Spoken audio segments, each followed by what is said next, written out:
My golden child sister stole my new house and my parents told me to forgive her. But I wasn't going to let that slide, and now she's in jail. My parents considered me a problem child and refused to celebrate my birthdays. When I was 12, I asked them why they treated us so differently, and their reply was, "Your sister was a gift from God. And looking at how much trouble you have been causing recently, we are glad we have another child to rely on for the future." I was so distraught over my parents not loving me that I cried myself to sleep that night. I was even bullied at school because I didn't have any stuff while my sister had all the new gadgets. But I didn't fall into depression, and instead decided to prove to them that I'm not a useless daughter. I graduated from high school as a valedictorian and thought that they would praise me. But my sister didn't like that the spotlight was on me, and decided to throw a tantrum about not getting enough attention. So instead of going to my graduation party, my parents took her to her favorite restaurant and treated her to a giant meal. That day onwards, I decided to just keep to myself. I was still living under their roof, but I hardly talked to anyone and only went down for lunch and dinner. It wasn't easy to do that as they were always worried about my sister and what she was doing anyway. I got a full scholarship to the college of my choice, and began focusing on my studies.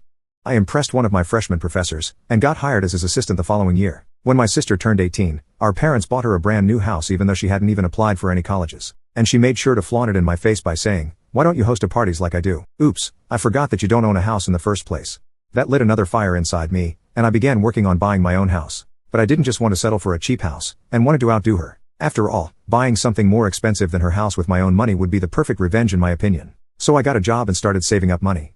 I had to live with my parents so I could save up on rent, but I tolerated their abuse for the sake of my goal. One of my friends told me that her dad was a real estate agent, and could help me out. So I went over with all the money I had at the moment in the hopes of securing a house. To my surprise, my friend had already told her dad about my situation, and he agreed to lend me 4-bedroom house with a swimming pool if I paid him a certain amount every month. I asked him why he was doing this for a stranger, but he just laughed and said that if her daughter be a good person, I am successful enough to not worry about my finances, and the thing that matters to me the most is my daughter's happiness. That is what he told me, and I was absolutely elated because I love the house.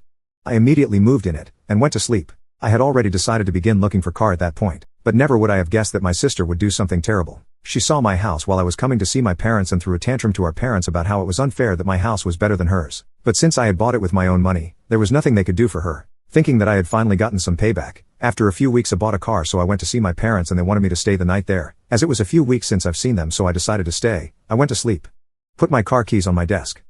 So I decided to stay. I went to sleep. Put my car keys on my desk. But when I woke up the next day, I noticed that the keys were gone. I rushed outside and was shocked to see that the car was also missing, and so was my sister. I asked my parents about what was going on, and they said they had no idea. I rushed to my house, just to see that the windows were shattered. My whole house was messed up. While I was sleeping my sister threw a party and they broke everything in the house. I waited for a few minutes and called some of my friends, but no one knew where my sister was. I was getting really anxious about the whole situation, and that's when my sister pulled up into my driveway.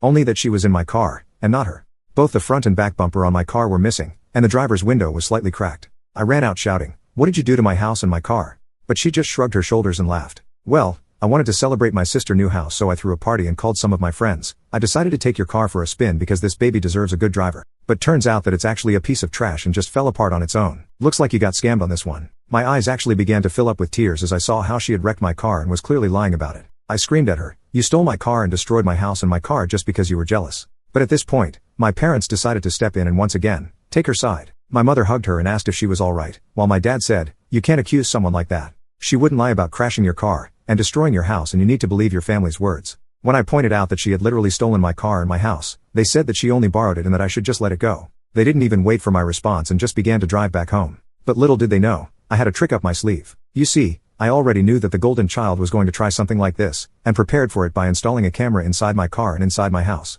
Cops and explain the situation, and show them the clip as proof. They knocked on her house into the absolute horror of my parents, and arrested my sister for stealing my car.